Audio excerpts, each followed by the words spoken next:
नमस्कार दोस्तों, नवरात्रि का पावन त्योहार प्रारंभ हो चुका है।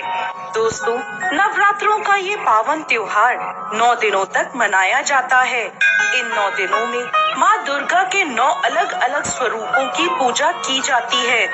नवरात्रि के पहले दिन माँ दुर्गा के शैलपुत्री स्वरूप की पूजा की जाती है। अपने दाहिने हाथ में त्रिशूल धारण किए, बाएं हाथ में कमल को शोभित किए, वृषभ पर सवार नव दुर्गाओं में प्रथम देवी शैलपुत्री हैं, जिन्हें सती के नाम से भी जाना जाता है। माता शैलपुत्री की कथा के अनुसार एक बार प्रजापति दक्ष ने एक बहुत बड़े यज्ञ का आयोजन किया।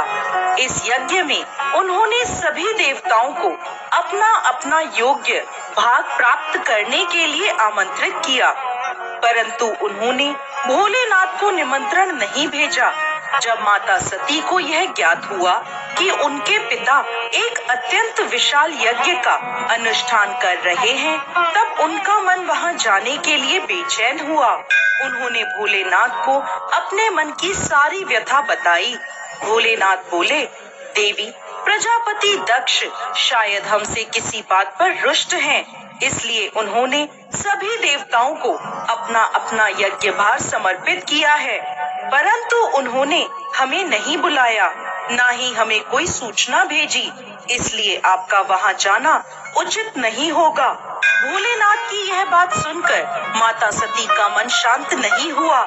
पिता के द्वारा किए गए यज्ञ में सम्मिलित होने और अपनी माता और बहनों से मिलने की उनकी इच्छा और प्रबल होती जा रही थी। माता के आग्रह करने पर भोलेनाथ ने माता सती को वहां जाने की आज्ञा दे दी। पिता के घर जाकर माता सती ने देखा कि कोई भी उनसे प्रेम और आदर पूर्वक बात नहीं कर रहा। केवल उनकी माता ने उन्हें स्नेह से गले लगाया। बहनों की बातों में व्यंग और उपहास था। अपने परिजनों के इस व्यवहार से माता सती के मन को बहुत दुख पहुंचा।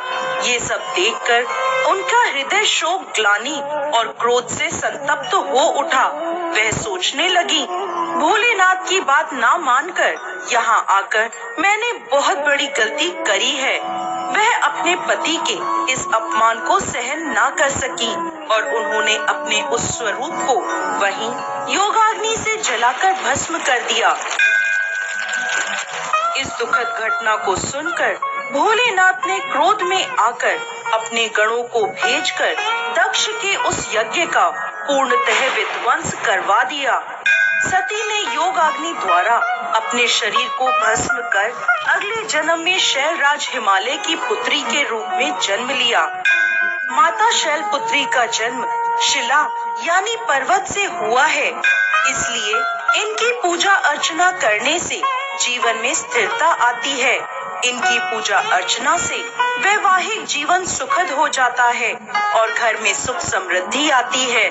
माता की पूजा अर्चना से मूलाधार चक्र जागृत हो जाते हैं, जिसके फलस्वरूप जीवन में स्फूर्ति और उत्साह का विकास होता है। साथ ही साथ माता शैलपुत्री की पूजा अर्चना से चंद्रमा से जुड़े सभी प्रकार के दोष दूर होते हैं और भक्त को सौभाग्य की प्राप्ति होती है। दोस्तों, नवरात्रि के प्रथम दिन माता शैलपुत्री की पूजा सफेद रंग के विशेष पुष्पों से करें। साथ ही साथ माता को सफेद मिठाई का प्रसाद चढ़ाएं और माता की तस्वीर के आगे कपूर अवश्य जलाएं। पूजा के बाद माँ शैलपुत्री को गाय का घी अर्पित करें, जिससे माता